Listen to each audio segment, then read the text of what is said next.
Take all of these images, hold them in your mind, and now try to imagine, without ever having met this person, who they are. Okay, let's do it. Let's find out if you're right.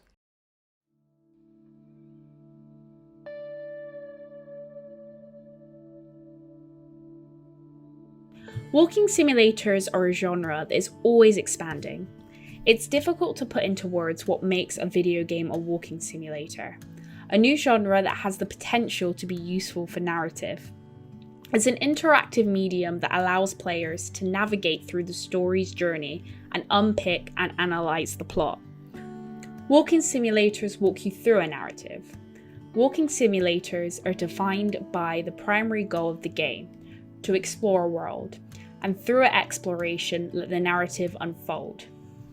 As you can see from the table, the main tags are surrounding aspects like story-rich, exploration, to name a few, showing that a lot of walking simulators are used to tell a story, bring a narrative forward, as you will. Dear Esther, made by the Chinese Room, is a game that explores an island while the narrator reads letters to someone. We claimed that Dear Esther can be viewed as the first Ambience action game, as a storytelling experiment. There is more to the experience of this game than delving into its atmosphere.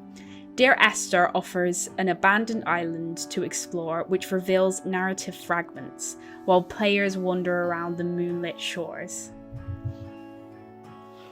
Also, looking at Dear Esther and some more modern takes on the walking simulator genre, Dear Esther and Tacoma provide the player with engaging awareness, spaces through which they may experience emerging atmospheres, but they still uphold a greater level of player agency by focusing on explorative operator acts like moving or searching, required to unveil the narrative inscribed into the environment. Narratively, there is room for a variety of studies, including an interactive film with beginning, middle, and end, perhaps showing a non-linear story. The options are really endless. Even if the game is following the same story for every player, or if it is a choose your own adventure, you still have a say in where you go and what you look at. And even if there are focal spots in the gameplay for what you need to look at, you can branch out and see more of the story.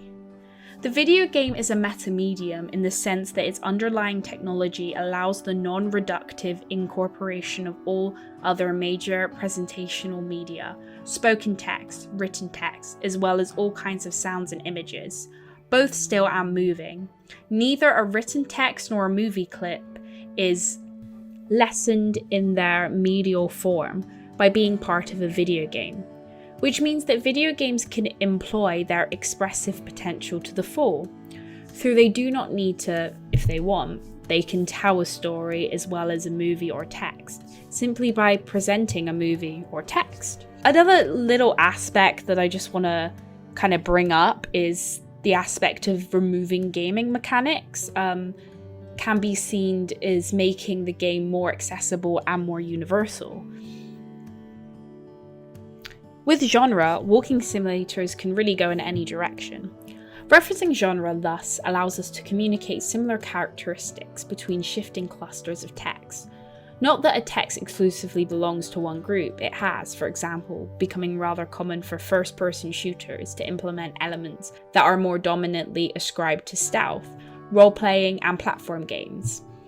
Despite those transgeneric elements, these titles do not lose their descriptor as a first-person shooter, meaning that these implications do not cross the current limits of how we perceive a genre. It's kind of hard to say what is a walking simulator and what isn't a walking simulator. We kind of take these characteristics on to determine what we're playing. A current theme of these walking simulators being story-rich, explorative.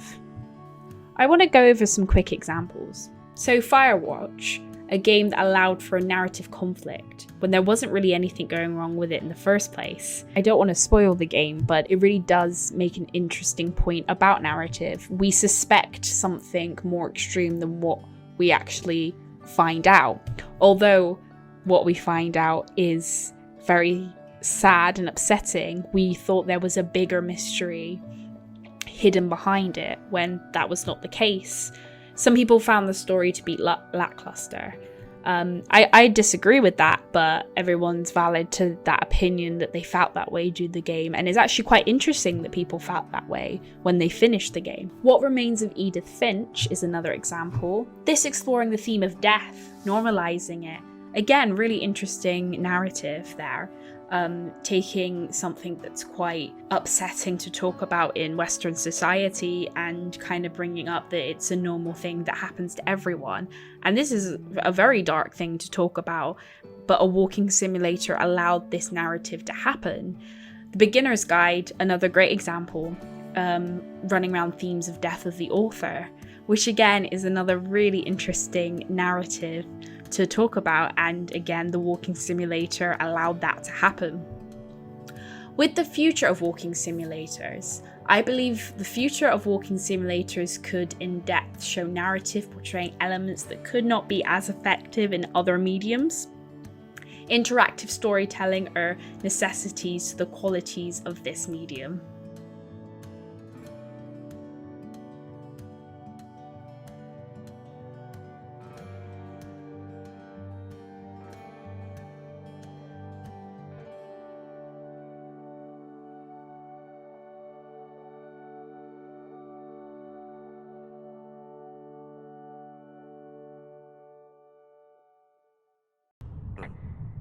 I bless the rains down in Africa!